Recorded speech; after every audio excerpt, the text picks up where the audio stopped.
ਪਾਕਿਸਤਾਨ 'ਚ ਪੰਜਾਬੀ ਕੌਮਪ੍ਰਸਤਾਂ ਦੇ ਸਭ ਤੋਂ ਵੱਡੇ ਨੈਟਵਰਕ ਪੰਜਾਬੀ ਨੈਸ਼ਨਲਿਸਟ ਫੋਰਮ ਵੱਲੋਂ ਜੀ ਆਇਆਂ ਨੂੰ। ਲਾਹੌਰ ਤੇ ਗੁਟਕਾ ਬ੍ਰਿਗੇਡ ਦਾ ਕਬਜ਼ਾ ਤੇ ਗੁਟਕਾ ਬ੍ਰਿਗੇਡ ਦੇ ਕੋਡਵਰਡ। ਪਾਕਿਸਤਾਨ ਦੇ ਬਣਨ ਤੋਂ ਬਾਅਦ यूपी-सीपी ਤੋਂ ਆਉਣ ਵਾਲੀ ਪੂਰੀ ਮਜ਼ਹਬੀ ਤੇ ਮਸਲਕੀ ਯਲਗਾਰ ਦਾ ਮਰਕਜ਼ ਲਾਹੌਰ ਨੂੰ ਬਣਾਇਆ ਗਿਆ। डॉक्टर इसरार दी तंजीम इस्लामी मौजूदा मंसूरा देवबंदी दा रायवंड इस तो वक्त बरेलवी मकतूबा फिक्र अहले हदीस लखनवी शिया आजम सारियां दा मरकज लाहौर ही है।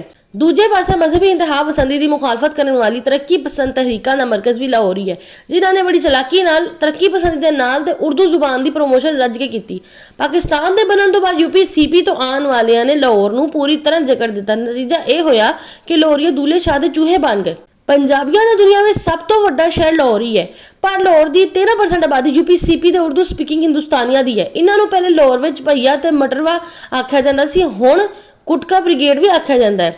लाहौर के इस गुटका ब्रिगेड का लाहौर के कॉलेजा स्कूलों यूनिवर्सिटियां अखबारों के दफ्तर मीडिया के दफ्तर ते सरकारी दफ्तर से कब्जा है। इंज ते गुटका ब्रिगेड पंजाबी भी बोलना जानता है। इस करके आम तौर पर पंजाबी ते खास करके गैर पंजाबी ही नहीं बल्कि लाहौरीए भी इन्हों पंजाबी समझ के धोखा खा जाते हैं। पर लाहौरीए जब पंजाब की गल करते हैं, पंजाबियों की गल करते हैं या पंजाबी विच गल करते हैं तो इन्होंने यूपी-सीपी के उर्दू स्पीकिंग हिंदुस्तानियों नूं तप चढ़ जाती है।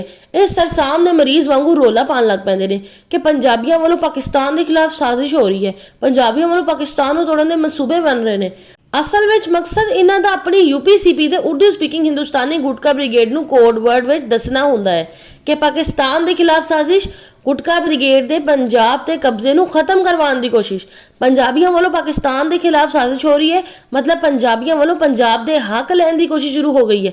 इहदे नाल ते गुटका ब्रिगेड दा पंजाब ते कब्जा खत्म हो जाना है। इसलिए बेवकूफ किस्म के पंजाबी फड़ के इन्हां नूं रोला पान ते लाया जाता है। पंजाबियों वालों पंजाब ते हक मंगण दा मतलब पंजाबियों वालों पाकिस्तान के खिलाफ साजिश है, पाकिस्तान नूं तोड़न दे मनसूबे।